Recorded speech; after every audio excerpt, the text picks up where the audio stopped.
بسم اللہ الرحمن الرحیم۔ السلام علیکم ورحمۃ اللہ وبرکاتہ۔ یا علی علیہ السلام مدد۔ ماشاءاللہ سے جیسا کہ ہم سب جانتے ہیں کہ یہ مہینہ ماہ رجب المرجب کا ہے۔ یہ مہینہ بہت فضیلت والا ہے اور اس کی فضیلت کے لیے یہی بہت بڑا معجزہ ہے، یہی بہت بڑا کرم ہے کہ اس ماہ میں اللہ رب العزت نے اپنا پیارا حبیب، اپنا پیارا نبی وما ارسلناک الا رحمۃ للعالمین، کل عالمین کے لیے جسے رحمت بنا کر بھیجا۔ جہاں جہاں تک میرا اللہ رب العالمین ہے وہاں وہاں تک میرے آقا رحمت للعالمین ہیں، ان پر پہلی وحی کو نازل کیا۔ اور جیسا کہ آج 26 رجب ہے اور رات جو شب ہو جائے گی وہ 27 رجب کی ہے، یہ ایسی رات ہے کہ پہلی وحی 27 رجب کو نازل ہوئی۔ اور یہ ایسا مہینہ ہے کہ اس مہینے میں اگر ایک مرتبہ کوئی آیت پڑھیں تو اسے 4 مرتبہ پڑھنے کا ثواب ملتا ہے۔ یہ ایسا مہینہ ہے کہ بسم اللہ الرحمن الرحیم، اقرأ بسم ربک الذی خلق، خلق الانسان من علق۔ اللہ رب العزت نے اپنے حبیب پر وحی نازل کی، علم پھیلانے کا حکم دیا۔ اللہ رب العزت نے اپنے حبیب کو اپنا حبیب قرار دے دیا کہ جب عرش معلیٰ پر بلا لیا، پہلا نبی ہے یہ کائنات عالم میں جو اس کا حبیب بھی بنا، اس کا محبوب بھی بنا۔ کیونکہ ماہ 26 رجب کا آج دن ہے اور 27 رجب کی آج شب ڈل جائے گی، تو یہ وہ دن ہے کہ جس دن میں یا غفور الرحیم، یا غفور الرحیم، یا تواب الرحیم، یہ ذکر کرنے کا بہت اعلیٰ درجہ ہے۔ آج کی شب میں غسل ہے، لیکن یہ غسل مستحب ہے۔ اگر آپ غسل کریں گے تو اس کا بہت اعلیٰ ثواب آپ کو ملے گا۔ ماہ رجب معراج کا مہینہ، ماہ رجب مولا علی کی کعبے میں آمد کا مہینہ، ماہ رجب امام جعفر صادق علیہ السلام کی نیاز کا مہینہ۔ عقیدت مند امام جعفر صادق علیہ السلام کی نظر دیتے ہیں اور نبی کا نواسا، علی کا پوتا، ان سب جو نیاز دیتے ہیں ان سب کی رزق کا ضامن بن جاتا ہے۔ آج کی شب میں یہ ہے کہ نماز عشاء کے بعد 12 رکعت نماز پڑھی جائے، اور رکعت 12 اس طرح سے پڑھی جائے 2 کر کے، اور ہر رکعت میں پہلے تو یہ ہے کہ 50 مرتبہ، ہر مرتبہ فاتحہ کے بعد 50 مرتبہ سورہ اخلاص پڑھی جائے۔ اگر کوئی 50 مرتبہ نہیں پڑھ سکتا تو 15 مرتبہ پڑھا جائے۔ اگر 15 مرتبہ بھی نہیں پڑھ سکتا تو پھر 4 مرتبہ سورہ اخلاص کو پڑھا جائے۔ اور فرمایا کہ یہ بھی ثواب بہت اعلیٰ ہے کہ اگر تم 4 رکعت نماز پڑھو، ہر رکعت میں 7 مرتبہ الحمدللہ رب العالمین، چاروں کل، سورہ قدر اور آیت الکرسی، یہ 7 مرتبہ کر کے پڑھو تو بھی اس کا بہت ہی اعلیٰ درجہ ہے۔ کہا کہ جو 27ویں شب کا کے اعمال ادا کرے اور 27 کے دن کا روزہ رکھے تو وہ ایسے ہوگا کہ بروز حشر اسے 400 سال کی مسافت کے برابر اس کی قبر میں وسعت عطا کی جائے گی۔ اور فرمایا کہ 27 کے دن کا روزہ جو ہے وہ 70 سال کے روزوں کے برابر ثواب ہے۔ اگر اس ماہ میں ہم 1 روپے صدقہ دیں گے تو ہمیں 70 روپے کے صدقے کا ثواب ملے گا۔ یہ شب آج چلی گئی تو پھر اگلے سال واپس آئے گی، اور پتہ نہیں ہم میں سے کون ہوگا اور کون نہیں ہوگا۔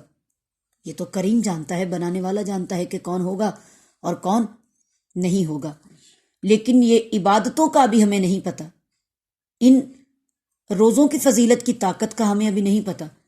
تب پتہ چلے گا جب ہم اس دنیا سے جائیں گے اور قبر میں جائیں گے، اور جب ہم قبر میں جائیں گے تو ہمیں اس کی فضیلت کی چمک جب ہماری آنکھوں میں آئے گی، قبر میں روشنی ہو جائے گی کہ جیسے قرآن پاک کے ہر ایک لفظ کا بہت بڑا اثر ہے، ہر آیت کا بہت بڑا اثر ہے۔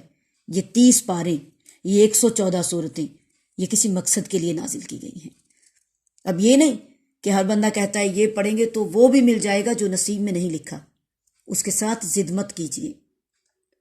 اگر وہ آپ کو کچھ نہیں دے رہا تو وہ یقیناً اس سے بہتر عطا کرنے والا ہے۔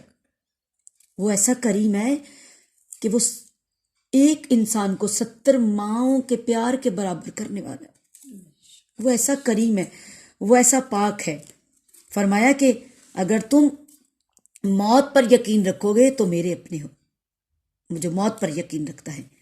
اور یقین مانیے یہ نہیں ضروری کہ یہ پڑھیں گے تو یہ مل کر رہے گا، ارے وہ ہمیں بہت کچھ تو دے رہا ہے۔ ہم دنیا داری کے رسم و رواجوں میں کہہ دیتے ہیں کہ رات 3 بج گئے تھے اس لیے ہم لیٹ سو گئے، تو پھر 1 گھنٹہ اور جاگ کر ہم 4 بجے اس کی نماز ادا نہیں کر سکتے تھے؟ وہ جو 3 بجے تک جاگے وہ دنیا کے کام کے لیے جاگ پڑے، اور اپنے اللہ کو سجدہ کرنے کے لیے ہمیں نیند آ گئی۔ وہ ہمیں بخشش کے ذریعے دکھا رہا ہے۔ وہ فرما رہا ہے اگر تم بیٹی کو راضی کرو گے تو میں تم پر راضی ہوں۔ وہ فرما رہا ہے کہ میرا ذکر کرو۔ بھئی کیسے کریم ہے وہ، کیسا پاک ہے وہ، کہ مولا حسین علیہ السلام کے والد فرماتے ہیں، امام علی فرماتے ہیں کہ اگر اس ایک انسان کو چھینک آ جائے تو 6 دن کے لیے موت اس سے دور چلی جاتی ہے۔ اور فرمایا اگر تمہیں چھینک آ جائے تو تم الحمدللہ علی کل حال کہہ کر اپنی زبان کو اپنے دانتوں پر پھیرو تو تمہیں کبھی دانتوں کی بیماری نہیں لگے گی۔ اور پھر فرمایا کہ خوش تو یہی کرنا چاہتے ہو نا، ہر عبادت کر کے ہم اپنے مالک کو خوش کرنا چاہتے ہیں۔ کیسا مالک؟ جو ہم سے راضی ہونا چاہتا ہے اور ہم راضی نہیں ہو رہے، ہم محبت کریں اس سے۔ مثال کے طور پر ہم راضی اس لیے نہیں ہو رہے کہ ہمیں اپنی پڑی ہوئی ہے۔ اگر کوئی بچہ گھر میں ہمارا کہنا نہ مانے ہم اس سے بات کرنا چھوڑ دیتے ہیں، تم نے فلاں کہنا نہیں مانا، تم نے پانی کا گلاس نہیں دیا، تمہیں بلایا تھا تم نہیں آئی، اور ہم تو اس کی بہت نافرمانیاں کر رہے ہیں۔ کبھی کسی کا دل دکھا رہے ہیں، کبھی کسی پر کوئی انکہی بات کہہ کر کسی کا دل دکھانے کے لیے جا رہے ہیں۔ یہ وہ دین نہیں ہے جو محمد مصطفیٰ لے کر آئے، یہ وہ دین نہیں ہے جو آل نبی اولاد علی لے کر آئے، جنہوں نے بیٹے قربان کیے، جنہوں نے اپنے سر دیے۔ اسے مانیے، اسے ماننے میں ہی گزارا ہے، اس کے ہر حال میں خوش رہیے جس حال میں وہ رکھے۔ اور فرمایا امام علی فرماتے ہیں کہ جو شخص نماز فجر کے بعد ایک تسبیح کرتا ہے الحمدللہ علی کل حال، کہ میں تیرا شکر گزار ہوں ہر حال میں، جب بندہ ہر حال میں اس کا شکر گزار ہو جاتا ہے تو اللہ بھی پھر اسے اپنی شان کے مطابق اپنا حال دینا شروع کر دیتا ہے۔ سبحان اللہ۔ ایسا کریم بھئی لوگوں نے یہ اس بات کو عہد بنا لیا کہ یہ کام ہوگا، یہ پڑھیں گے تو ہی مسئلہ حل ہوگا۔ کبھی بھی ضد سے نہ پڑھیے۔ یہ قرآن، یہ احادیث ہماری اصلاح کے لیے زمانے میں آئی ہیں، کائنات میں آئی ہیں، اور جن پر یہ آئیں ان نبیوں نے بہت تکلیفیں برداشت کی ہیں۔ میرے آقا نے طائف کے لوگوں کے پتھر کھائے ہیں۔